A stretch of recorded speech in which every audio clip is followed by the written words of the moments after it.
Hello, good afternoon, everyone. Hope everyone's safe.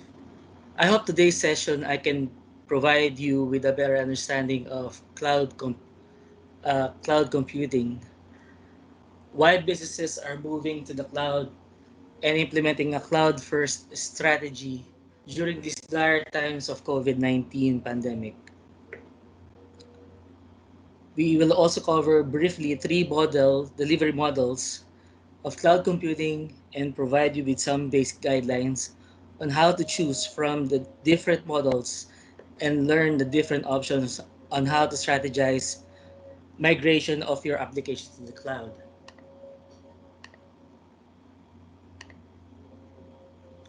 Okay, so cloud computing can be used on a pay as you go basis, which means you pay just what you need. The name cloud computing was inspired by the cloud symbol that's often used to represent the internet in flowcharts and diagrams. You do not need to know how things are connected or defined for as long as the output satisfies your requirements. So that's a general description of why it's called the cloud.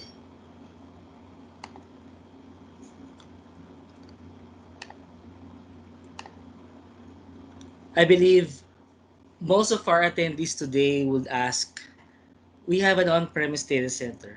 So why do we have to move to the cloud?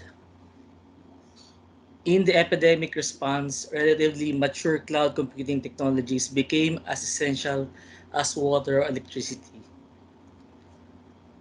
A new norm of remote work from home, social distancing is needed for us to survive the pandemic and go on with our work life.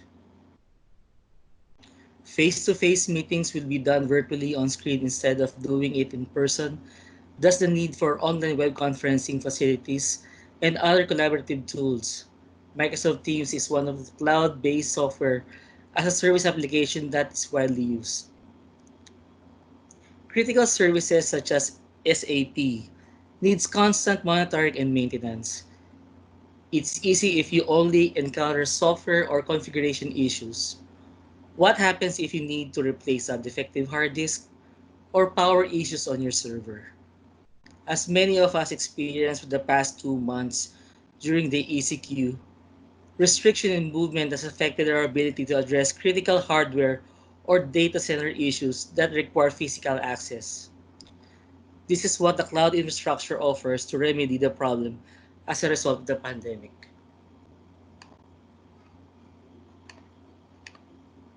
Okay, so let me discuss to you in detail the 8 benefits of moving to the cloud. Simplicity by automation. Cloud computing allows you to deploy your applications or website in multiple regions around the world in just a few clicks. As a result, while you are reducing costs for infrastructure deployment, your customers could have a better user experience with lower latency. Since you don't need to worry about the infrastructure and having your SAP or non-SAP application go down, you can now focus on automating tasks to improve your process and turnaround time. You now have the time to innovate and improve on your product or value-added services to attract more customers and improve customer base. Better stability. Hyperscalers like AWS, Microsoft Azure, Alibaba Cloud, Huawei Cloud, and Google Cloud Platform has several presence in a region and offer inherent server/network availability within their solutions architecture. Here in the Philippines, we are prone to natural disasters. Let us say you are still able to provision a DR site or disaster recovery site in Cavite while your main data center is in Makati. If a natural disaster such as a Taal volcano incident happens in NCR and near provinces such as Region 4A, you already lost connection to your main data center and you also lost access to your disaster recovery site. With the cloud, you can rest assured that your application and data is safely secured in key regions such as North America, Europe, and even Asia Pacific. Agility and speed. When you suddenly need to test a new technology or applications, you can provision servers quickly and easily, almost instantly, instead of filing for capex or capital expenditure on new hardware, which may take up to months. Server provisioning in the cloud will take you up a few minutes only. Kaisa, as a hardware reseller, if the customer needs an immediate server hardware for their project, we try to look for vendors who have them on stock. It is really frustrating at times when you purchase hardware which takes 30 to 45 days before it arrives and sometimes have problems with the Bureau of Customs, which adds unnecessary delay to the project. With the cloud, all of these problems go away and keep you focused on your project. Security and durability. Data security cloud computing is more complicated than a traditional data center because data is stored in different machines such as a server, PCs, and various mobile devices. However, cloud providers can help you to secure any infrastructure you deploy in the cloud environment, including compute, storage, database, and networking resources.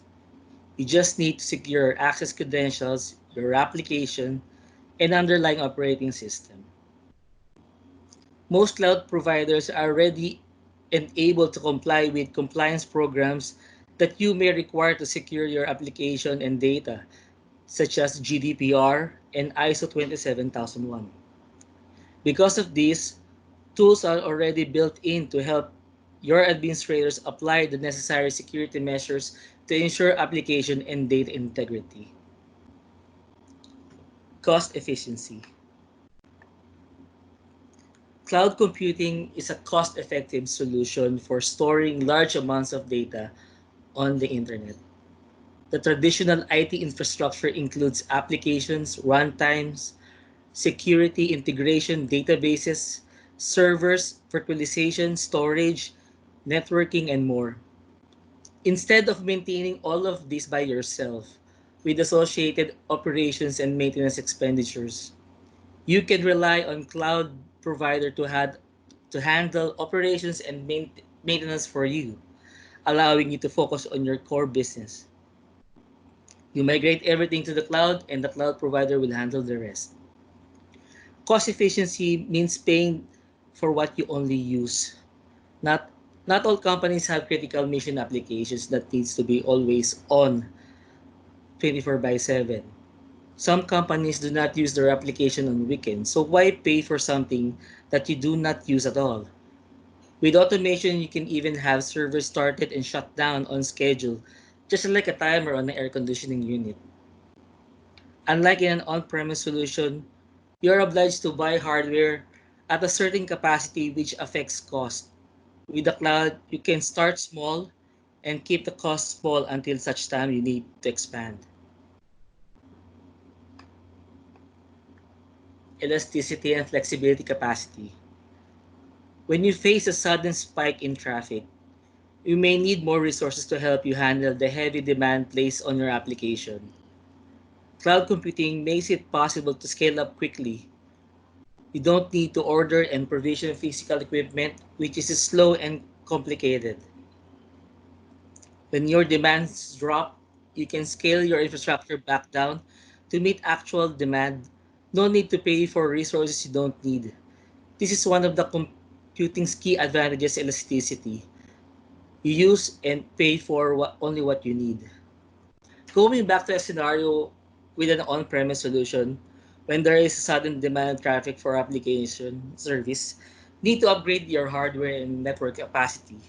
In most cases, this is also the internet connectivity or wide area network backhaul on your network for your remote sites.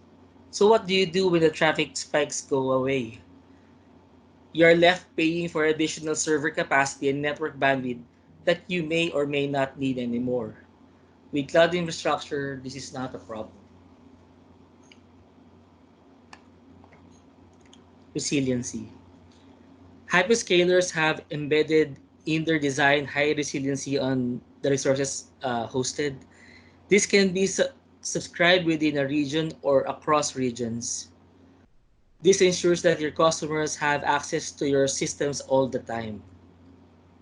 If you plan to implement for an on-premise solution, that this will definitely cost you an arm and a leg. Not to mention the nightmare of managing all of this for your company if you plan to do resiliency on an on-premise solution. With the cloud infrastructure, you'll always have the peace of mind of not only for the IT but for management as well. Unlimited storage space. Storing data on the cloud gives you virtually unlimited storage capacity. You don't need to worry about running out of storage in the cloud environment. Because you aren't managing the physical storage equipment on your own, you don't need to estimate your future needs either. Your own cloud storage seamlessly grows to meet demand. With cloud computing, you can access as much as you need and scale up and down when needed. Okay, so let me discuss that delivery models or options for us to adopt a cloud migration. So number one, we have IaaS or Infrastructure as a Service, provides on-demand quick provisioning of virtualized hardware infrastructure resources such as server, storage, and network. In this space, we have Alibaba Cloud, AWS or Amazon Web Services, Google Cloud Platform, Huawei Cloud, and Microsoft Azure. Number two, PaaS or Platform as a Service, provides on-demand quick provisioning of platform software or middleware execution environment such as message queue, relational database management systems, and container orchestration systems. So in this space, we have examples like Kubernetes, OpenShift, Elastic Beanstalk, Google App Engine, and Windows Azure. Number three, SaaS or Software as a Service, provides application of software services through web to the customer. SaaS does not require consumer managing underlying platform and infrastructure. This is an example for this is email service, data backup service, and SMS service are example.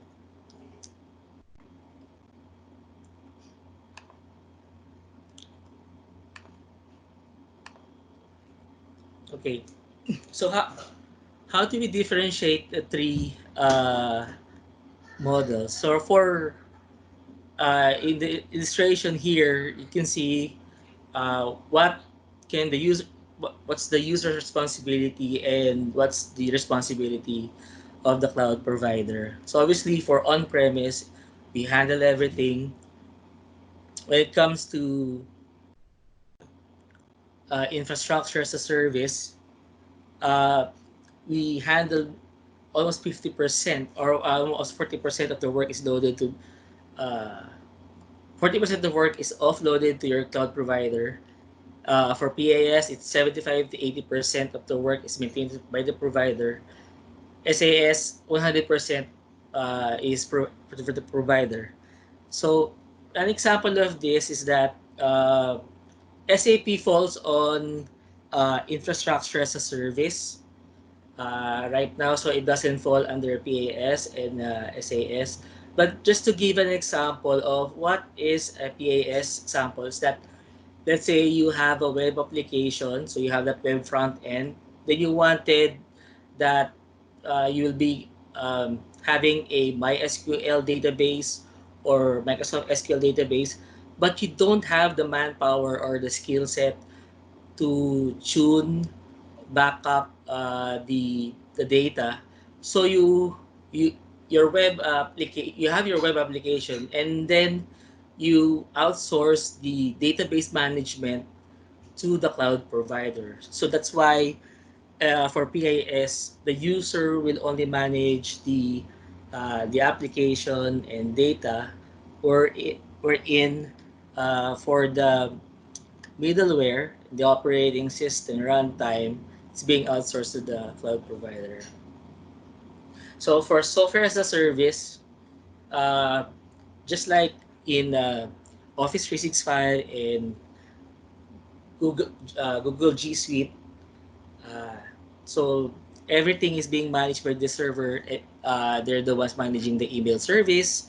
So the data that you put in on your OneDrive or your Google Drive is on their premise, and then they make sure that they have backup that and make sure that it's always up and available. So you are really focused on just using the service and do not anymore manage on the email system or any of the other let's say file services that you may need.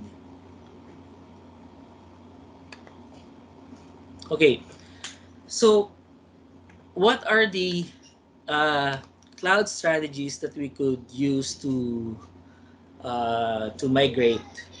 So we have lift and shift, lift and refit, and cloud native. So let me explain each one. Lift and shift, this means moving an application as is to the cloud. It is appealing to organizations for which it is more efficient to, in effect, rent servers and data centers infrastructure than to build, manage, and maintain their own. It is generally involves using infrastructure as a service from the cloud provider.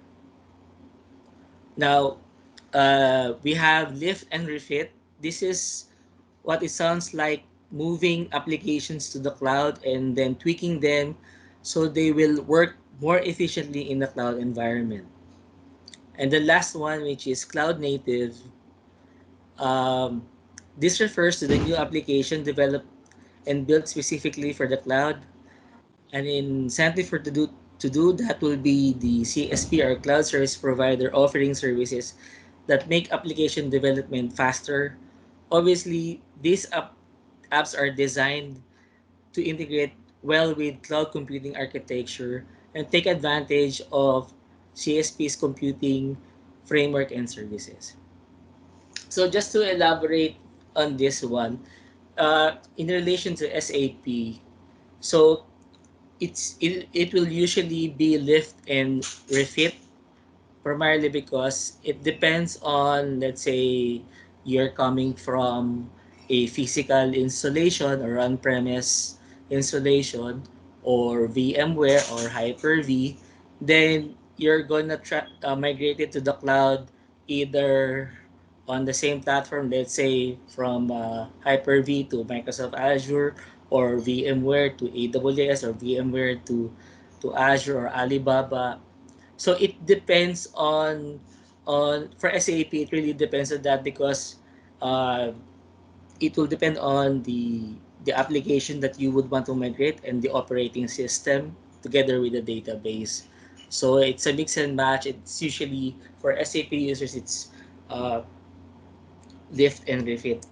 For the rest, like cloud native, this is more of taking advantage of the built-in tools of the cloud providers, such as in AWS, where you have queuing or load balancing, or you would want, let's say, you have a high demand of traffic, you wanted to spin off and then just spin off another web server and then go down. So most of the automation that I have discussed in my previous slide about automation, you can take advantage take advantage of this in cloud native. Lift and shift is more of like you would want just to secure your legacy applications to the cloud, wherein, let's say, the developer of that program is no longer accessible to you, but it's still a critical in application, although it may be a legacy and you have time to have a project to move it. So you will want to leave it as it is where it is.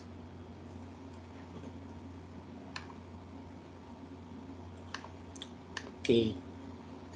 Next slide is showing us the supported SAP solutions on the cloud. So from S4 HANA to SAP Business Objects. And then, well, we also have our SAP database and mobile solutions that are also certified or supported for the cloud. And um, still the database is supported for SAP uh, here. Okay. So aside from non-ERP applications, SAP can be deployed on premise in the cloud or hybrid setup depending on your use case, which I'll be discussing later on. So for Kaisa, there are some Kaisa services that we can provide you on your cloud migration journey. SAP migration from on-premise to cloud via lift and refit or lift and shift if this is supported by the operating system of your chosen cloud provider. We also have a pool of application developers to work on SAP and other cloud app integration projects using DevOps approach. We could also assist you on further securing your infrastructure, setup in the cloud or in your hybrid deployment. We can also manage and monitor your infrastructure as service cloud subscriptions for you to reduce IT overhead costs.